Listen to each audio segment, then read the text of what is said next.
Hey guys, welcome back to the 4M discipline. And आज से मैं अपना RSMSB जेई का स्टडी रूटीन आपके साथ शेयर करने जा रही हूँ। तो आज का मैंने शेड्यूल डिसाइड किया कि आज मुझे सॉम एंड स्ट्रक्चर पढ़नी है और उसके MCQ क्वेश्चंस लगाने हैं।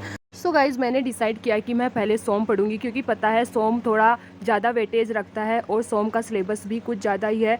शुरू के चैप्टर्स तो मुझे इतने ज़्यादा हार्ड नहीं लगते, बट जो लास्ट के कुछ चैप्टर्स है जैसे मोर सर्किल वगैरह आ जाते हैं, स्लोप डिफ्लेक्शन भी आ जाते हैं, तो वहाँ पर जाके मुझे थोड़ा प्रॉब्लम्स होने लगती है। और मुझे पहले तो SFD BMD वाले चैप्टर में भी थोड़ी प्रॉब्लम्स होती थी, बट उसको बार बार रिवाइज़ करने से, बार बार पढ़ने से अब मुझे वो प्रॉब्लम्स इतनी नहीं होती, क्योंकि जितना रिवाइज़ करोगे, जितनी प्रैक्टिस करोगे, उतनी ही प्रॉब्लम्स कम होने लग जाती है।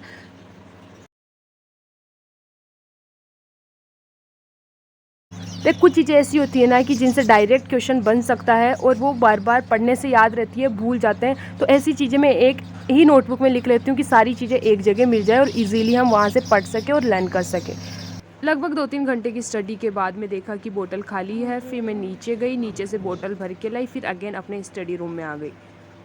फिर मैंने स्टार्ट किया अपना सेकंड स्लॉट, और वो भी सोम का ही था, क्योंकि आप सभी को पता है सोम बहुत ज़्यादा लेंदी सब्जेक्ट है, बहुत ज़्यादा इंपॉर्टेंट सब्जेक्ट भी है। एग्जाम्स में बहुत ज़्यादा क्वेश्चन आते हैं। RSMSB जेई के लिए भी उतना ही इंपॉर्टेंट है, और SSC जेई वगैरह इन सब में भी बहुत ज़्यादा क्वेश्चन पूछते हैं। और हम ऐसे ही थ्योरेटिकली ये सब्जेक्ट पूरा नहीं होता है, इसमें न्यूमेरिकल्स भी आस्क होते हैं, बहुत ज़्यादा फार्मूलाज भी रहते हैं। तो हर चीज़ को पढ़ना होता है ढंग से डीपली, और मैं इसको ईजीली पूरा करना नहीं चाहती कि जल्दी जल्दी करके इसका एंड कर दूं, क्योंकि हर चीज़ को ढंग से कवर करना है, तब जाके लॉन्ग टाइम के लिए हमें लर्न रह पाएगा और हर चीज़ याद रह पाएगी।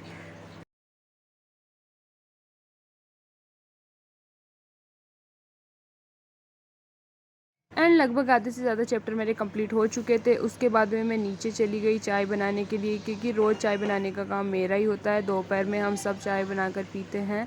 पर यार, आपको मैं क्या बताऊं, हम गांव के अंदर रहते हैं और यहाँ पर लाइट का कोई फिक्स नहीं है। आधे से ज़्यादा टाइम लाइट नहीं आती है, चाहे दिन हो चाहे रात हो, मोस्टली लाइट नहीं आती है। और आधी स्टडी शेड्यूल हमारा ऐसे ही बिगड़ जाता है। और ऊपर से इतनी भयंकर गर्मी लगती है, ना फ़ैन चलता है ना कूलर चलता है। हम सच में बहुत परेशान रहते हैं इस प्रॉब्लम से। और आरू, क्या हुआ? ज्यादा ही मिल गो मन तो आज आज ही आज आज में छुट्टियां से ज़्यादा आज में फिर कितना मिला? 8 पेज 8 पेज आज ही? 3 नोटबुक में। तीनों नोटबुक में मिला के? और गर्मी गर्मी थोड़ी लग रही है?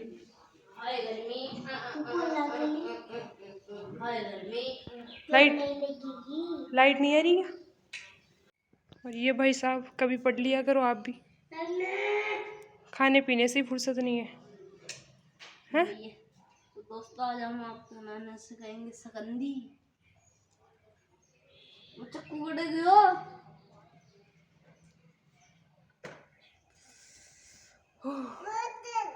गोगी, ओ गोगी, गर्मी गर्मी, हाय गर्मी, इधर आ, इधर आ।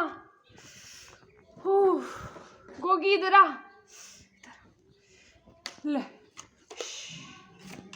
मार दो, मार दो, ले मार दो, एक बार और मार दो। आ!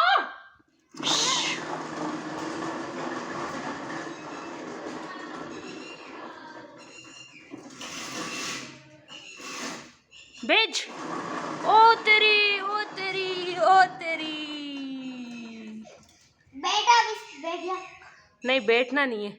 मेरे पास ला, मेरे पास ला, मेरे पास ला। ओ भाई, ओ गोगी भाई,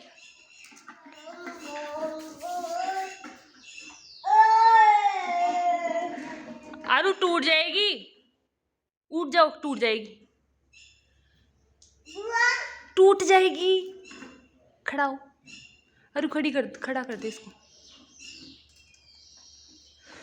अब गर्मी लगेगी तो भाई सहन तो करना ही पड़ेगा। फिर देखा कि आइसक्रीम वाला आ गया नीचे, तो आरू को बोली आरू आइसक्रीम लेके आ। तो आरू के पास पैसे तो नहीं थे, पहले दादाजी दे रहे थे, पर उसके बाद में देखा कि कोई गेस्ट आ रखा है और उसने बोला कि तुम सबको तो मैं दिला दूंगा आइसक्रीम।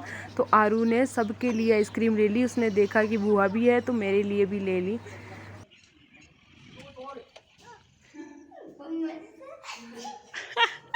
कौन दिलाया? पापा को कोई आ रहा है, चल दे। कैसी लगी? बढ़िया। पूरा मन निकल गया। क्या निकल गया? पूरा दुखी का मन निकल गया। हम कर रही थी जो। अच्छा।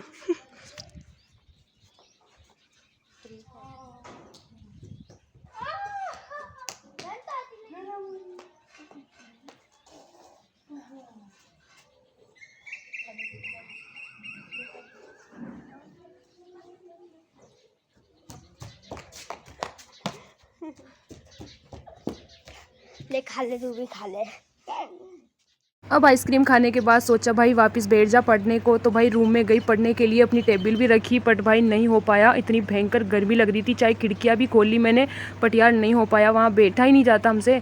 फिर मैं मैट और बुक्स लेकर बाहर चली गई, बाहर बिछाई मैट को, बट वहाँ पर भी थोड़ी ज़्यादा ही गर्मी लग रही थी। फिर उस मैट को रूम के अंदर ले ली, क्योंकि इस रूम के अंदर इन्वर्टर लगा हुआ रहता है। तो फिर हम अंदर मैट बिछाकर मैं और आरू दोनों ही बैठ गए स्टडी के लिए।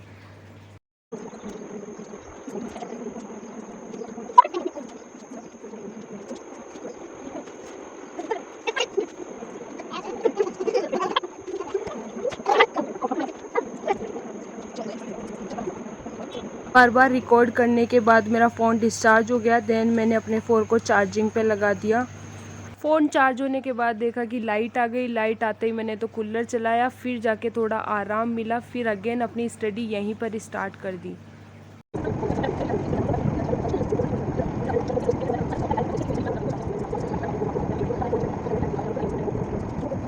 फिर देखा कि भाई कूलर में पानी का लेवल कम हो गया था। फिर रूम में गई, रूम से पाइप लेके आई और पाइप से लगा के पानी भरी कूलर में।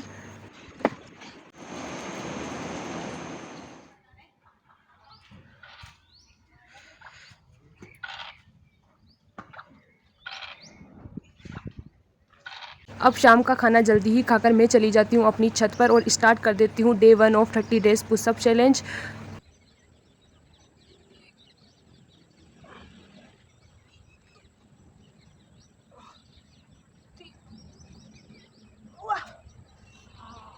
आज मेरा डे 1 ही है और मुझे पता है मेरा पोस्चर अभी बिल्कुल भी ठीक नहीं है, बट शायद डे बाय डे 30 डेज़ के लिए शायद मैं एक पुशअप भी ढंग से लगा पाऊँ। तब तक के लिए रेगुलर मैं ये चैलेंज रखूँगी। तो गाइज़ अब शाम हो चुकी है और मुझे लगता है मुझे अगेन अपनी स्टडी के लिए जाना चाहिए। तो मैं अपनी स्टडी के लिए अपने रूम में चली जाती हूँ और अगेन अपना रिमेनिंग जो भी होता है वो सब कुछ स्टार्ट कर देती हूँ। गाइस आज का रूटीन यहीं पे एंड होता है। And good night. And video अच्छा लगे तो ज़रूर लाइक करना।